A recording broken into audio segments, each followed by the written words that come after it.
What's up for June? A planetary breakup, prime viewing for a well-known star cluster, and the constellation Lyra. The gathering of 4 naked-eye planets we've been enjoying in the morning sky for the past few months, including several close conjunctions, is beginning to break up. Over the next few months, Saturn, Mars, Jupiter, and Venus will appear increasingly spread out across the morning sky, so much so that Venus and Saturn will make their exits as morning objects for most observers by September. Look for this increasingly spaced-out planetary procession in June and note that the crescent moon jumps into the lineup on the morning of the 23rd. June is an excellent time to observe one of the best-known globular star clusters, M13, also known as the Hercules cluster. Globular clusters are spherical collections of stars tightly packed together in their centers. M13 itself contains several 100,000 stars. Globular clusters are also extremely old. The stars in M13 are thought to be around 12 billion years old, which is approaching the age of the universe itself. Our home galaxy, the Milky Way, is known to have about 150 globular clusters. They orbit outside the galaxy's disk, traveling tens of thousands of light years above and below its spiral arms and most of its stars. Now, the Hercules cluster is best observed with a telescope, and larger telescopes will allow you to see more of the cluster's stars.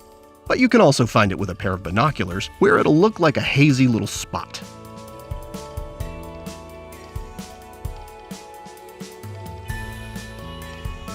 Find M13 in the constellation Hercules, which is high in the east in the first couple of hours after dark in June. First, look for the bright stars Vega and Arcturus. Then find the 4 stars that comprise the keystone, which is the pattern making up the central part of Hercules. You'll find M13 about a third of the way between the 2 stars on the western or leading side of the keystone.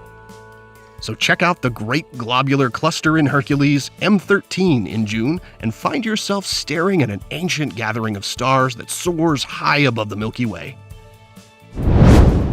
Finally, in June, a quick introduction to one of the smaller constellations that's home to one of the brightest stars.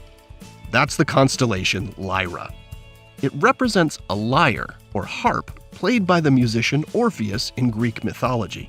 In Arab cultures, as well as ancient Egypt and India, Lyra was seen as an eagle. And the Inca of South America saw it as a llama. Find Lyra by looking for Vega, which is the westernmost of the 3 bright stars in the summer triangle. In the northern hemisphere, you'll find it halfway up the eastern sky in the first couple of hours after dark in June. Vega is by far the brightest star in Lyra. It's the 5th brightest star in the sky and the 2nd brightest in the northern hemisphere after Sirius. A pair of binoculars will help you see the other stars in Lyra, which form a sort of parallelogram hanging beneath it. It's sometimes described as looking a bit like a diamond ring, with Vega as the diamond. And that's not the only ring in Lyra. It's also home to the famous Ring Nebula, where a star has blown off most of its outer layers, leaving behind a remnant star known as a white dwarf. So let the bright star Vega lead you to Lyra, the harp constellation in the June sky. And if you see it as an eagle, or a diamond ring, or a llama, well, that's perfectly okay too. Here are the phases of the moon for June. Stay up to date with all of NASA's missions to explore the solar system and beyond at nasa.gov. I'm Preston Dykes from NASA's Jet Propulsion Laboratory, and that's what's up for this month.